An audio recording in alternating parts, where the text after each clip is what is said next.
Our correspondent Nick Harper is joining us and he's going to tell us more, give us an update on the Trump assassination bid.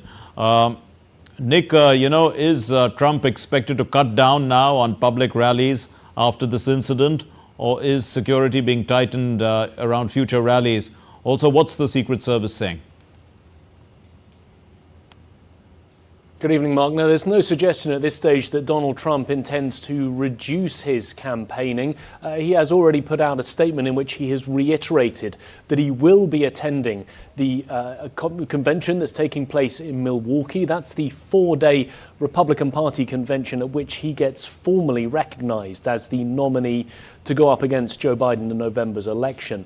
We're hearing from various members of the Republican National Committee in which they are saying that that convention will be extremely safe. Potentially as many as 40 different law enforcement agencies will be on site in Milwaukee in the state of Wisconsin during this 4-day event. About 50,000 delegates, voters, Republican Party people will be there for the course of this event. One representative from Arkansas, Tom Cotton, Republican, said that he felt that it would be the safest place in America and that people could travel there with confidence. Donald Trump, of course, likes big rallies, the opportunity to speak to a crowd. He feeds off that energy. It is unlikely that he would want to reduce those type of appearances, but of course it will now be a question to try and work out what went wrong in Pennsylvania on Saturday and also ensure that it certainly does not happen again.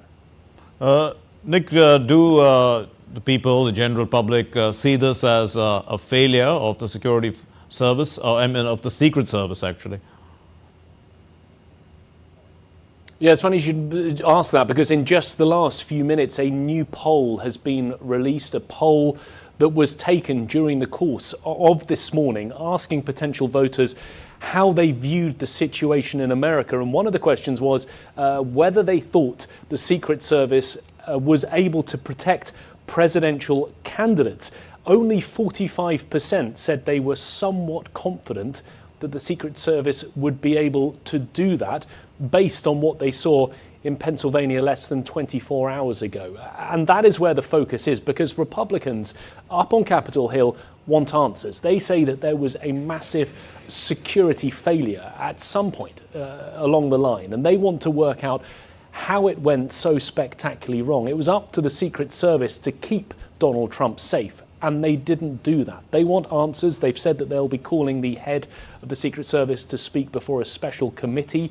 It'll be an open committee where she will undoubtedly face some very tough questions. That'll take place on July the 22nd, and in the intervening period, they will continue to ask for questions as part of that inquiry that they themselves are dealing with, and that's separate to the FBI-led inquiry that's looking into the gunman and his motives.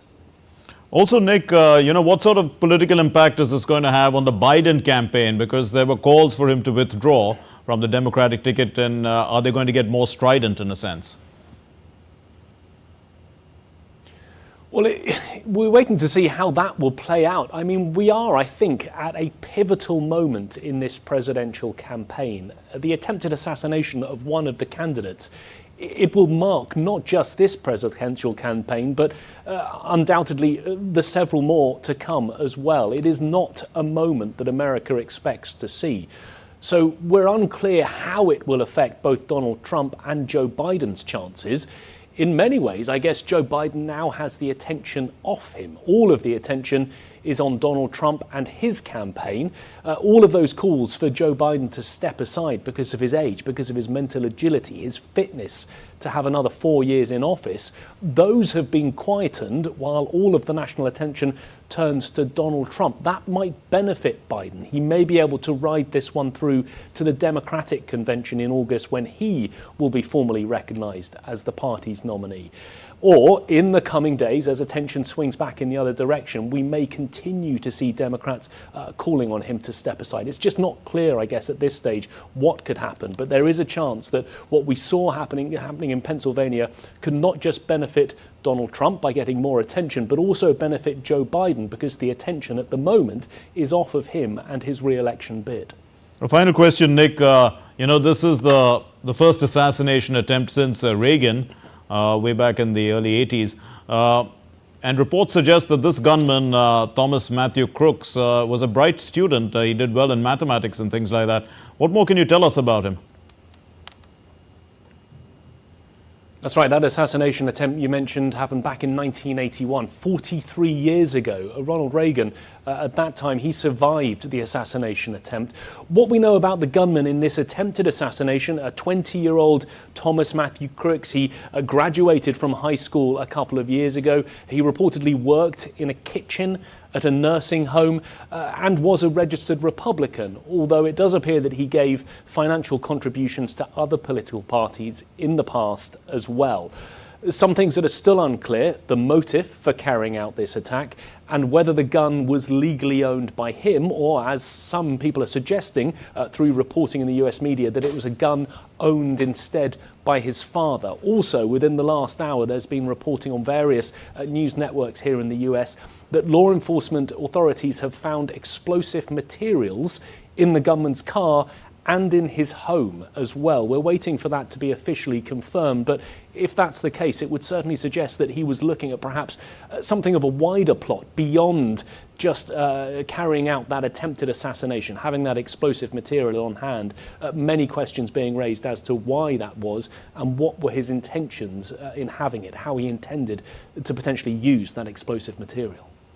And those questions will also be answered in the coming days. Thanks very much, Nick Harper, for being with us.